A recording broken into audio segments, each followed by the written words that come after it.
Salam Bapak Ibu. Sebelum kita membaca firman Tuhan ini, mari kita berdoa. Mohon pertolongan-Mu kepada kami ya Allah, di dalam kami membaca dan merenungkan firman-Mu ini. Dalam nama Yesus kami berdoa. Amin. Khotbah epistel untuk minggu pertama di tahun 2021 ini terambil dari Yeremia 31 ayat yang ke-7 sampai dengan 14. Demikian firman Tuhan. Sebab beginilah firman Tuhan, bersorak-sorailah bagi Yakub dengan sukacita, bersukarialah tentang pemimpin bangsa-bangsa, kabarkanlah, pujilah, dan katakanlah, Tuhan telah menyelamatkan umatnya, yakni sisa-sisa Israel. Sesungguhnya aku akan membawa mereka dari tanah utara, dan akan mengumpulkan mereka dari ujung bumi. Di antara mereka ada yang buta dan lumpuh, ada perempuan yang mengandung bersama-sama dengan perhimpunan yang melahirkan. Dalam kumpulan besar mereka akan kembali kemari. Dengan menangis mereka akan datang. Dengan hiburan aku akan membawa mereka. Aku akan memimpin mereka ke sungai-sungai, di jalan yang rata, di mana mereka tidak akan tersandung. Sebab aku telah menjadi bapa Israel. Efraim adalah anak sulungku. Dengarlah firman Tuhan, hai bangsa-bangsa, beritahukanlah itu di tanah-tanah pesisir yang jauh. Katakanlah, Dia yang telah menyerahkan Israel akan mengumpulkannya kembali dan menjaganya seperti gembala terhadap kawanan dombanya. Sebab Tuhan telah membebaskan Yakub, telah menebusnya dari tangan orang yang lebih kuat daripadanya. Mereka akan datang bersorak-sorak di atas bukit Sion. Muka mereka akan berseri-seri karena kebajikan Tuhan, karena gandum, anggur, dan minyak, karena anak-anak kambing, domba, dan lembu sapi. Hidup mereka akan seperti taman yang diairi baik-baik. Mereka tidak akan kembali lagi merana. Pada waktu itu anak-anak darah akan bersukaria, menari beramai-ramai. Orang-orang muda dan orang-orang tua akan bergembira. Aku akan mengubah perkabungan mereka menjadi kegirangan, akan menghibur mereka dan menyukakan mereka sesudah kedukaan mereka. Aku akan memuaskan jiwa para imam dengan kelimpahan, dan umatku akan menjadi kenyang dengan kebajikanku. Demikianlah firman Tuhan. Bapak Ibu sekalian, ketika seseorang mempercayakan perjalanan atau hidupnya kepada orang lain, biasanya dia sudah mengenal betul siapa orang tersebut. Firman Tuhan ini berbicara tentang rencana Allah dalam pembebasan serta pemulihan bangsa Israel dari penawanan orang Babel. Dikatakan bahwa Allah akan membebaskan bangsa Israel dari penawanan orang Babel, dan Allah akan menuntun mereka pulang ke Israel, serta Allah akan memulihkan mereka. Allah akan memberkati mereka sehingga mereka penuh dengan sukacita. Gereja kita memberi tema firman Tuhan pada minggu pertama tahun 2021 ini, hidup tenang dalam rencana Allah. Gereja kita melalui tema ini mau mengatakan bahwa Allah punya rencana dalam hidup manusia, dalam hidup kita sebagai orang percaya. Dan tema ini meminta agar kita mempercayakan hidup kita dalam rencana Allah dalam tahun 2021 ini, sehingga kita tenang. Kalau tema ini meminta agar kita menyerahkan hidup kita sehingga kita tenang, maka timbul pertanyaan, siapakah sang perencana itu sehingga rencananya membuat kita tenang? Nah, kalau kita memperhatikan firman Tuhan dalam Yeremia 31 ayat 7 sampai 14 tadi, kita akan menemukan paling sedikit 3 hal tentang siapakah sang perencana itu yang dapat memberi kita ketenangan. Hal yang pertama adalah bahwa sang perencana itu maha kuasa. Kita bisa baca ayat yang ke-7, 10, dan ayat yang ke-11. Firman Tuhan ini menjelaskan tentang rencana penyelamatan Allah atas bangsa Israel dari tangan orang yang lebih kuat dari mereka, yaitu orang Babel. Allah meminta agar rencana penyelamatan ini diberitakan kepada semua orang Israel yang ada di pembuangan, agar mereka dapat tenang dalam menghadapi permasalahan yang sedang mereka hadapi. Rencana penyelamatan ini direalisasikan Allah setelah mereka ditawan orang Babel selama 70 tahun. Di mana penawanan ini telah diberitahukan Allah jauh sebelum terjadi penawanan. Bangsa Israel tidak dapat melepaskan diri dari tangan orang Babel, karena orang Babel lebih kuat dari mereka. Dan itulah sebabnya Allah turun untuk melepaskan mereka. Penyelamatan ini Bapak Ibu dilakukan Allah sepenuhnya tanpa bantuan orang Israel, karena Allah Maha Kuasa. Bapak Ibu,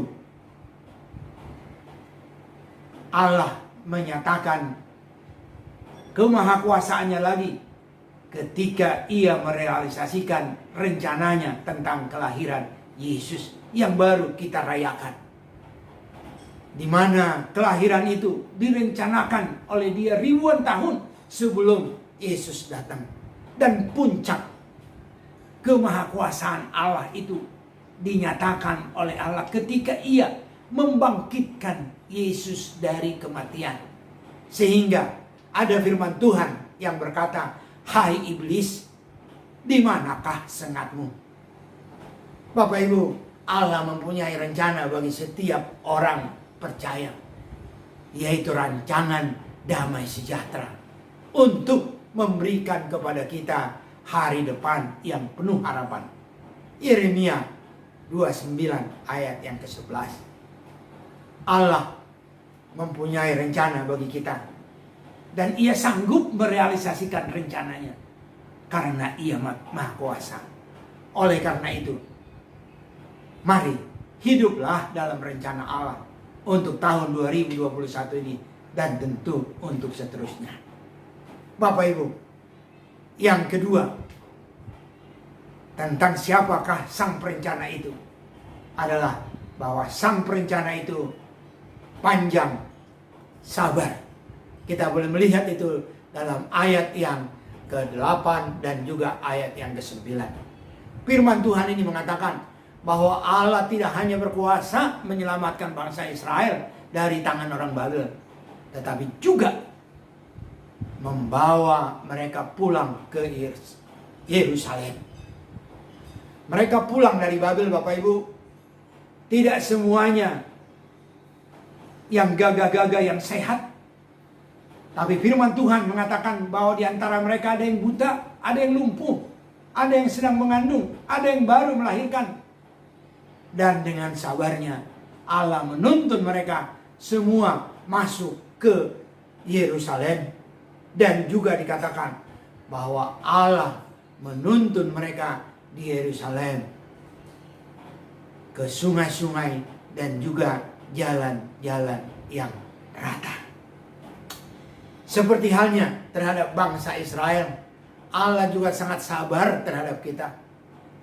Di mana setelah Ia menyelamatkan kita melalui kematian Yesus, Dia menuntun kita dalam perjalanan menuju Yerusalem baru. Dalam segala kelemahan kita, Allah mengutus Roh Kudus mendampingi kita. Ia terus memperbaharui kita dari hari ke hari. Kala kita jatuh dalam dosa, dan ketika kita minta ampun, Ia mengampuni dosa kita. Bapak Ibu, mari kita hidup dalam rencana Allah. Ia dengan sabar menuntun kita dalam perjalanan hidup ini, dalam perjalanan menuju Yerusalem baru. Hal yang ketiga, Bapak Ibu sekalian, tentang siapakah perencana yang agung itu, bahwa Ia adalah perencana yang peduli. bahwa sang perencana itu peduli, Bapak Ibu sekalian. Ayat 9, 12 sampai dengan 14.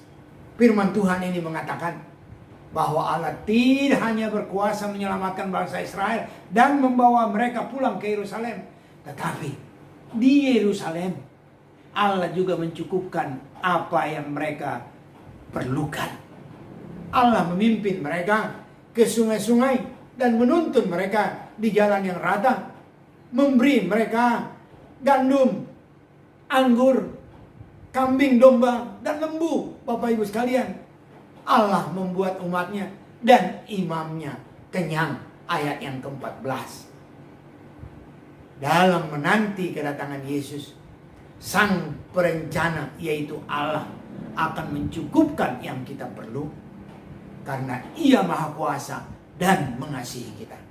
Bapak Ibu, mari kita jangan khawatir, karena Allah akan memberikan apa yang kita perlu. Seperti dikatakan Yesus di dalam firman Tuhan di Matius, dikatakan, carilah dahulu kerajaan Allah dan kebenarannya, maka semuanya itu akan ditambahkan kepadamu. Allah itu Maha Kuasa. Ia sanggup menggerakkan apa saja untuk mencukupkan apa yang diperlukan oleh umatnya. Apa yang kita perlu, termasuk menggerakkan burung. Ketika Elia menaati Allah untuk bersembunyi di pinggir sungai Kerit, Allah memerintahkan burung untuk mengantar roti dan daging tiap hari untuk makanan Elia. Kita bisa baca 1 Raja 17 ayat 1 sampai 6. Saya tidak tahu dari mana roti dan daging itu, namun yang pasti firman Tuhan berkata bahwa tiap sore burung itu mengantar roti dan daging untuk Elia. Bapak Ibu, izin saya memberikan sedikit kesaksian. Setelah saya pensiun bulan September yang lalu, saya berencana mengadakan pelayanan yang membutuhkan dana operasional yang cukup tinggi. Dan saya tidak mempunyai dana untuk itu. Dalam keraguan, Allah mengutus seseorang menemui saya dan memberikan saya uang yang sangat besar, Bapak Ibu sekalian. 100 juta rupiah untuk pelayanan ini. Saya tentu kaget karena Tuhan sanggup mengirimkan orang untuk memenuhi apa yang saya perlu dalam pelayanan ini. Mari Bapak Ibu, percayakanlah hidupmu ke dalam rencana Allah tahun 2021 ini. Dan tentu untuk seterusnya, karena Ia Maha Kuasa dan mengasihi engkau. Saya akan menyimpulkan firman Tuhan yang singkat ini, bahwa firman Tuhan ini meminta agar tahun 2021 dan seterusnya kita menyerahkan hidup kita dalam rencana Allah. Ada 3 alasan mengapa kita diminta untuk menyerahkan hidup kita dalam rencana Allah. Yang pertama, karena Allah itu Maha Kuasa. Yang kedua, karena Allah itu panjang sabar. Dan yang ketiga, karena Allah itu peduli. Amin. Mari kita berdoa.